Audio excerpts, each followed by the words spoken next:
Okay, so it's time to talk about the FN2 Civic, and what we're doing today is we're developing an induction kit. And I did mention this on the live chat this morning, what we were doing. Oh, there's a step ladder out, that's interesting. I'll walk around the other, here we go. Richard, what are we doing, mate? Well, you're going to fire watch from the top and I'm going to cut some bits out your car. Explain to me why I'm fire watching something. Well, basically, we want to develop, or we're trying to develop, a 3.5 inch induction kit, which is obviously what we're doing. 3.5 inch induction kit don't fit through that gap just there. 3 inch one will fit, but between the headlight and that flitch panel, it won't. It just physically is impossible to fit. Okay. So what we're going to do is we're going to cut it along there. We're going to cut it along that seam there. We're going to bring it back across that. We're going to take any little bits off that obviously need drilling off and take it off and sort that out, which then opens a nice little bit of gap up, you know, for us to get that obviously induction kit down and through there. Now, to be fair, you have to do that with a hybrid racing kit. People are saying you don't, you can squash the silicon and then do it, but obviously it rubs through on this edge and wears it through. Okay. Plus also you can't get the angle correct and then you can't get the wheel arch line to fit, which obviously then people take the wheel arch liners out, which is fine, but then like Mark did on his track day the other day, his car started coughing and spluttering, he took his filter off and it was half full of water. Right. So it's, you know... Because he didn't have a wheel arch liner. Because he didn't have the wheel arch liner, exactly. So it's, yeah, we definitely want to be looking at putting the wheel arch liner back in and doing that, and the way to get that to fit the best is obviously to make yourself a bit of room. You know, at the end of the day, this is modifying cars, and unfortunately sometimes you have to cut things that are in the way or move things that are in the way, and that's the way it is. So got to break a few eggs to make an omelette, mate. Yeah, so we're going to do some cutting. Let's do it. Let's do it.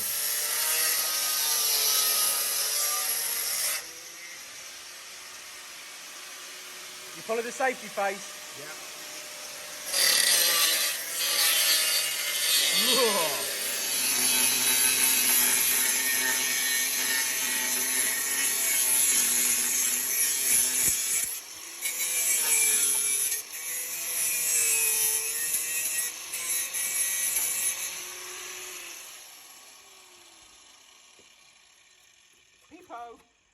Hello. Can I see your face through the bed?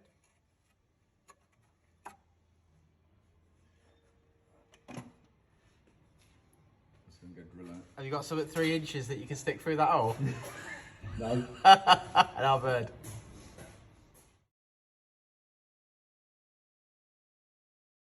Okay, so as you can see, Richard's beautiful beard there. Ooh, and his breast. Cheers, mate. Cheers, mate. There's the gap produced. So let's go and have a look at it from the bottom and see Mr. Richard Ellis. Okay, so there's a gap there now, my friend. Yeah, obviously just followed the line of that piece. Obviously we've drilled out 2 spot welds there. We've followed it around. We've trimmed it out from there. You know, linished it up nice, so it doesn't look like it's been cut with a knife and fork by the council, which obviously, you know, we all see people doing jobs like that. So, yeah, happy with how it comes out, follows a nice line. Basically exactly what we did on Mark's the other day when we fitted his hybrid racing kit. So yeah, happy with that. I mean, obviously there may be some slight structural rigidity obviously removed from this front section here because you remove that, but let's be honest, if you smash one of these cars up nowadays anyway, they'd be a write-off regardless. Agreed. You know, if you smashed it hard enough, you know, and you had a little bit more crumpage here because that strengthener wasn't there, well, you know, so be it. You're not, you know, your main structure is obviously your chassis leg and stuff, and that's obviously not touched. We just took a little brace in from the flitch panel, so it should, you know, it's not going to be the end of the world as far as I'm concerned. Right, so we'll start making getting the kit made up. Okay, so this is the 3 inch kit that's mocked up and it's about to be welded up.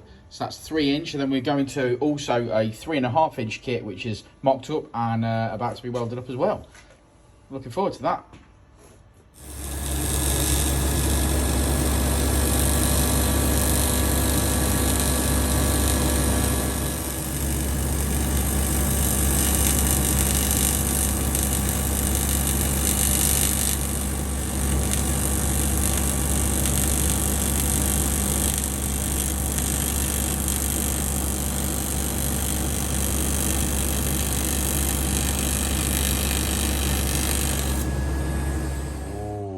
So here's a 3 inch kit that Richard has just finished making, which is very, very nice. And here is the 3.5 inch kit, Rich. It is. Which he's just finished making as well. Very good, mate. Very good. Very good.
Okay. Do slow-mo if you want. No, I don't want to do slow-mo. Okay. I'm happy with it set up the way it is. Right, so FN2, we've had a bit of a day on induction kits on this car, which is my car, my FN2. Would you want to explain what we were doing? Yeah, I think what we initially talked about was we wanted to do a couple of induction kits. We wanted to do some testing. We've sort of been trying to do this over the last few weeks and really haven't had a chance. People have been too busy. People have been harassing us because they're like, when you getting the induction kit done? When you getting the induction kit done? When you getting the induction kit done? It's like, I'm not so busy, I'm not getting a chance. But anyway, we had a job cancelled last week and we decided we weren't going to fill the slot. We were going to leave it and obviously do some FN2 induction kit stuff. So we ran around last week trying to get everything ordered. To do things, especially with the top radiator hose. We needed one that obviously cut down and dropped lower to get the 3.5-inch induction kit, and we knew it wasn't going to fit. That's right. With the standard radiator hose in, so we obviously that was one thing we had to track down. We ordered enough stuff to make some 3-inch kits and some 2.5-inch, some 3.5-inch kits. So we ran through. I mean, Dan's got images that we've gone through today and what we've done. So we've made a 3-inch kit basically that comes out from the throttle body, turns down and goes down basically as close as it can to the shaft leg to the side of where the original battery tray is. Both of these kits need battery relocation. So that one goes down, it basically goes down to the front cross member and finishes almost right at the bottom. Yeah. I mean, I know a lot of people are going to say, oh, you get a load of heat soak from the radiator. Well, in this particular instance, it's not by the radiator. The radiator ends, the fan shroud ends, you've got your expansion bottle on the end, and you can also see out to the front bumper. So there is serviceable air coming from the front bumper, and it's not in the line of the heat coming from the radiator. The fan shroud's obviously right to the end of the radiator, and it's behind the expansion bottle, and to the side of the expansion bottle, which is obviously getting fresh air from the front bumper. Yep. So that's one kit we've obviously made. So that was the 3-inch kit. That was a 3-inch kit that we've done. Basically, then we've obviously at that point we've ran the car. Then we obviously went on to make the 3.5-inch kit. Sorry, let's go with that rather than going into that. The 3.5-inch kit goes across to follow almost the same route as a CPL. Goes down through the inner wing and then obviously comes down. Obviously, it settles. Basically, if you took the fog light out, it'd be bang right behind the fog light. Sort of the issue with that is that a lot of people are not necessarily going to want to cut that strength throughout the inner wing. Dan again has done part of the video to show what we've obviously taken out from there to get that in to make it fit. I mean, at the end of the day, if you're trying to get a 3.5-inch piece of pipework in there, there's only enough room. There's only so much room you've got. There's enough room for 3-inch pipe. Obviously, you're never going to get a 3.5-inch through there. I mean, you can with a silicone because you can squash it down so you can get through a gap when you want. But obviously, when you're trying to make it all from alley, that's not possible. You know what I mean? It's not going in there. So we made a little trim to the inner wing, which Dan took a video of earlier, so you can see exactly what we've trimmed from that.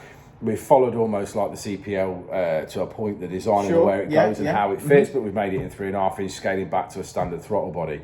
So all the tests we've done today are on a standard throttle body at this point. So we're only going to go forward from here and go up on throttle bodies. Now that's for a different day. We've run out of time today. That's not going to happen, but we've done the induction kit side of it. So we'll start with the we ran the car with the CPL kit on it because that's where we're at. Yeah. So we wanted a baseline for today, regardless of any of the results that my car's had before. Today was the baseline, so we started off with the CPL kit. So yeah, put it on the dyno, did a power run with the CPL kit, got it up to temperature. Obviously, did 2 or 3 runs. Obviously, it's not making any more power. It's up to temperature. Everything's right, and we've stabilised. So we did that run. So that gave us 226.7, basically. We then fitted the 3-inch kit and we ran the 3-inch kit. Now, I'm going to be honest here, we did lose a little bit of power, basically from 4.2 to about 5.6, I would say. Yeah. We did lose a little bit of power there in the mid-range, probably about 4 or 5 horsepower. It pretty much leveled out across the mid-range, about the same as the CPL kit, up to around about 7.6. And from 7.6 again to the limiter, we lost about that 5, about 3 to 4 horsepower generally. Sure. So if you're looking at just the peak figures, then we're down by 3 brake horsepower. Yeah, it ran 226.7. Obviously, we're going to show you this graph so that you can see. Yeah, so we did 226.7 on the CPL kit. We then fitted the 3-inch and we did 223.8. So we actually lost about 3 give or take there is what we lost, or 3.1 we lost at top end. But like I say, we did lose a little bit after the VTEC changeover. It evened out in the mid-range there following, and then we lost a little bit at the top end. But obviously this is an honest review. This is why we, you know, it's the whole point. It's the whole point of this development and what we're doing. So it did lose a little bit there. Now obviously, for example, someone that hasn't got an uprated inlet manifold with the stock one, it may not make any difference there. It may make the same amount of power as the CPL, but we could only tell you what it made on this car. Dan's mods are that he's got an M2 inlet manifold, he's got a Japspeed exhaust manifold, and he's got the 70mm Tegular catback on it. So that's what we're testing on today, or with these induction kits. So anyway, then obviously we took the 3-inch off, we changed to the 3.5-inch kit. 3.5-inch kit gave us a peak of 229.7, so we gained about 3 horsepower peak with that kit. Again, we basically in the mid-range from the VTEC changeover at like 4,000 to about 5.4, 5.5. They're almost identical. Not really any differences in those points. They follow each other almost identically. During the going up from around about 6.2 to 6.8, we gained a little bit there, 2 or 3 horsepower there. It leveled off again. And then we made a little bit at the top end of things. So we made that 3 horsepower again at the top end from about 7.8 onwards.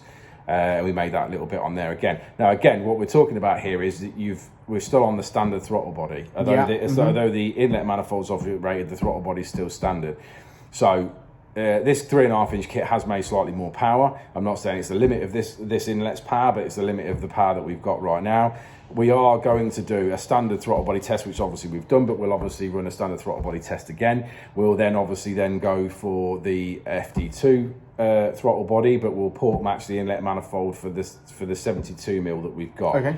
So we'll port match the inlet manifold for that 72. We'll then start on the standard throttle body. We'll then fit the FD2 throttle body, and then we'll obviously fit the 72mm throttle. So another series of testing. So another series of testing. Yeah, I don't think we'll get the full benefit of the 3.5-inch kit until we change the throttle body.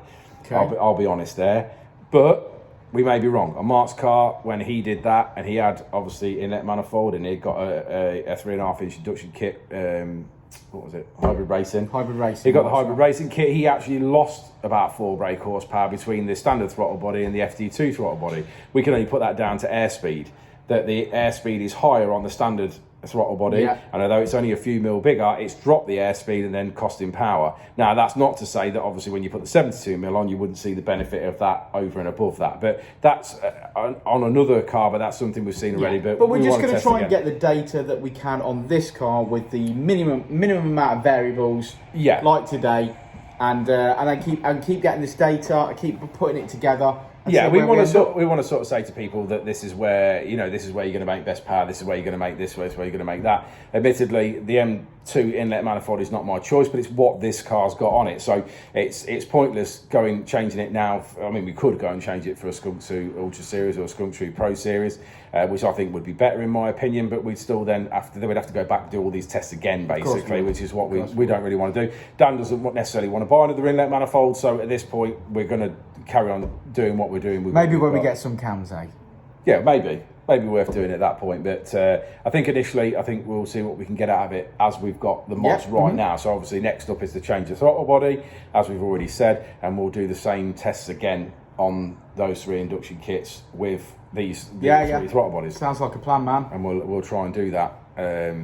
Might be a little bit more involved, but it won't be so bad because obviously we'll be doing it all on the dyno. Sure. Rather than taking it on and off and on the ramps and things. And ramps and stuff. So doing cool, man. Well, we'll have a quick scan over the graph. Let's have a look at it. Okay, so here's your 3 lines, and we are saying that the red line is the CPL that we started with, the blue line is the 3-inch Dynodaze kit, and the green line is the 3.5-inch Dynodaze kit. And as you can see, not a great deal of difference, but there are some differences there. And if we're looking at peak figures, then the Dynodaze one is about 3 brake horsepower up. The 3.5-inch is 3 up. The 3-inch is 3 down. So the CPL was bang in the middle there. But yeah, a good day's worth of testing, and we're quite happy with that. Yeah, that's it really.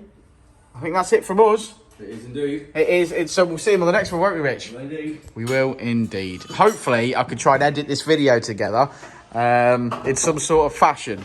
So wish me luck, guys. See you on the next one.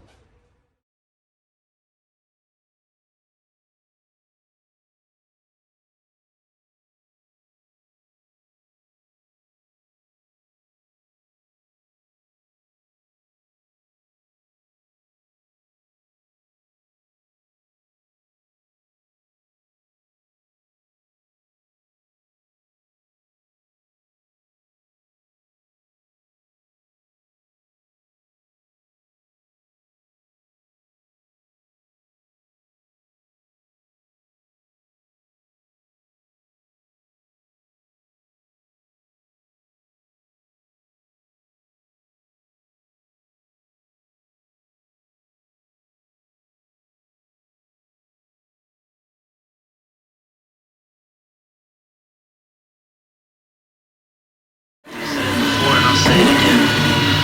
Life moves pretty fast.